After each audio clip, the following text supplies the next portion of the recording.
Hello दोस्तों, good morning. मेरी video थोड़ी सी भी पसंद आए तो सब्सक्राइब कर दीजिएगा और अपनी राय कमेंट सेक्शन में ज़रूर दीजिएगा। तो चलिए हम वीडियो शुरू करते हैं। कभी कभी ना लगता है जैसे हमारे अंदर एनर्जी ही नहीं बची है, सुबह उठने का मन ही नहीं करता और किचन का काम देखते ही मन घबराने लग जाता है और दिन के बाकी कामों को तो सोच कर ही थकान महसूस होने लगती है। बच्चों का लंच, सफाई, कपड़े धोना, ये सब सिलसिला पूरे दिन चलता ही रहता है। हर काम कल पर टालने का मन करता है और दिन के अंत तक तो सिर्फ गिल्ट ही लगता है कि कुछ प्रोडक्टिव तो किया ही नहीं। शायद आप भी इस पेज से गुजर रहे होंगे या शायद अभी भी उसी में फंसी हुई होंगी। शायद किसी को कह भी नहीं पा रही होंगी। दिल और शरीर दोनों ही थक चुके होंगे। पर सच कहूँ, ये आलस न सिर्फ एक हैबिट नहीं होती, यह हमारे मन, सोच, थकान और माहौल से जुड़ी हुई एक गहरी समस्या होती है। हर रोज़ वही काम, वही रूटीन, वही जिम्मेदारियां, अपने लिए तो हम बिल्कुल भी टाइम निकाल ही नहीं पाते हैं।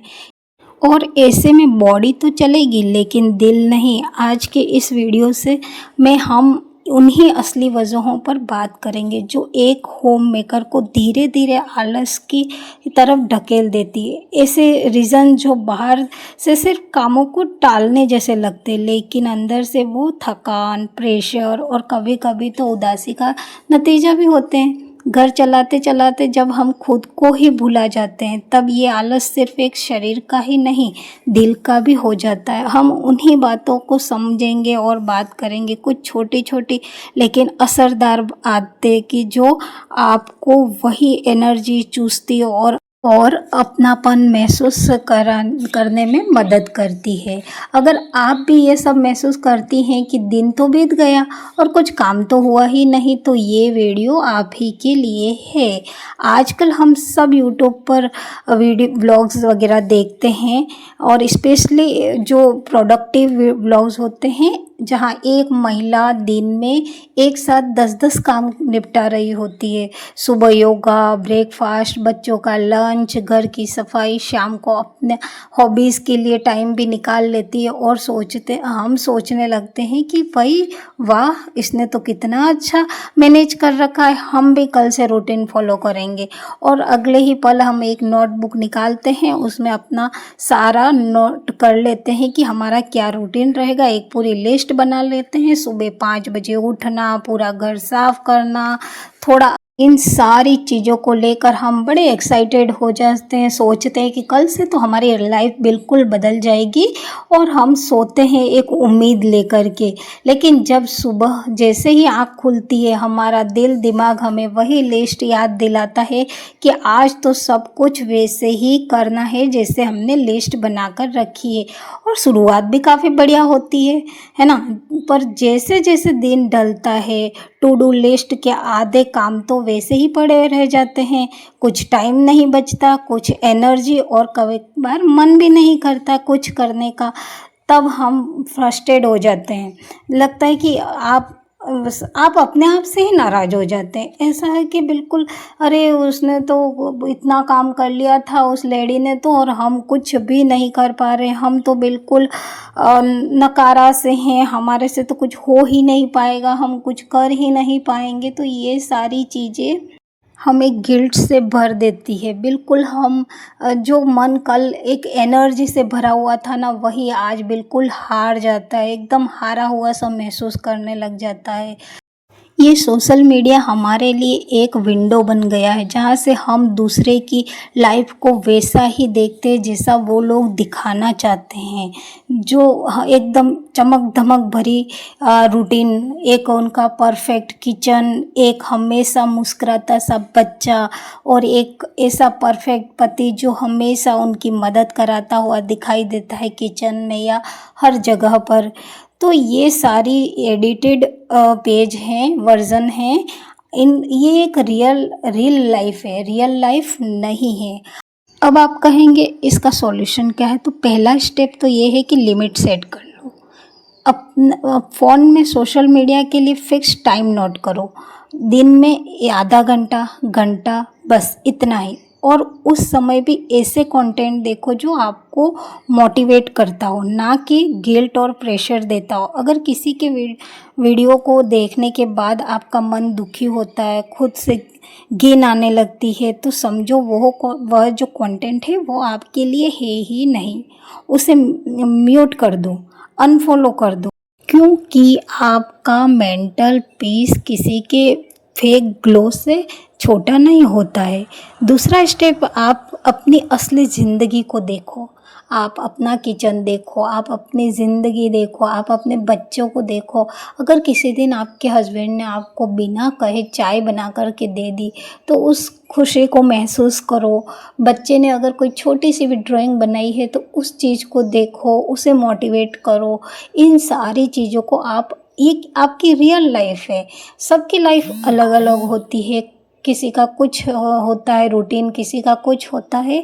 तो देखिए, हम है एक नॉर्मल जो हाउसवाइफ रहती है वो लोग रहते हैं हम, और हमारी इन चीज़ों को फॉलो करने से अगर हमारा मेंटल पीस ख़राब होता है तो ये चीज़ हमें नहीं करनी। हाँ, आप वीडियो देखिए, उनसे कुछ सीखिए, लेकिन उसके पीछे ही ना पड़ जाइए कि बिल्कुल आपको ऐसा लगे कि भाई हम तो कुछ है ही नहीं, है ना। तो उसलिए आपको वैसा करना है जैसा आपके साथ सही लगता है। और आप, हाँ, उन लोगों की कुछ अच्छी चीज़ें हैं उनको एक एक करके, जैसे आज आपने एक चीज़ उसको फॉलो कर लीजिए। आपका जो रूटीन है उसमें आपने योगा या जो भी आप छोटी मोटी एक्सरसाइज करना चाहते हो उसको ऐड कर लीजिए। या फिर आप वो दूसरे दिन, जैसे एक दिन तो ये हो गया, दूसरे दिन आपने सोचा कि हाँ उसने किचन को ऐसे मेंटेन करके रखा है तो आप वो चीज़ धीरे धीरे करके कर सकते, लेकिन बिल्कुल उसको फॉलो करने के पीछे ही ना पड़ जाए और अपनी सेहत को ख़राब ना करें। तो यही चीज़ होती है। और आज देखिए मेरा मन बिल्कुल उदास था, कुछ भी अच्छा नहीं लग रहा था, तो मैं ऐसे ही फिर आई किचन में कुछ काम करे, लेकिन मन नहीं लग रहा था तो सोचा चलो चाय बनाकर पीते हैं, उससे थोड़ा सा एनर्जी आ जाएगी। तो जब मेरे थोड़ा सा ऐसा महसूस हुआ कि हाँ अब सही है, तो फिर मैंने आगे के काम शुरू करे थे।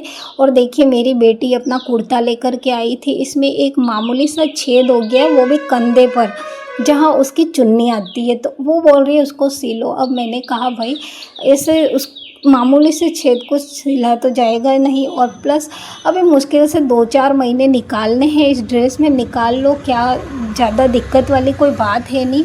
हाँ, अगर वो ज़्यादा कहीं से फट गया होता तो फिर उसको सिलाई करनी ही रहती, तो उसे इस तरह से पूरा समझा के मैंने रवाना किया। फिर मैंने अपनी चाय ख़त्म करी और बाकी के जो मेरे किचन के काम थे, देखो किचन का काम ऐसा रहता है नहीं कि आप चाहे बीमार हो, उदास हो, कुछ भी आपकी हालत हो, लेकिन आपको किचन का काम करना ही है।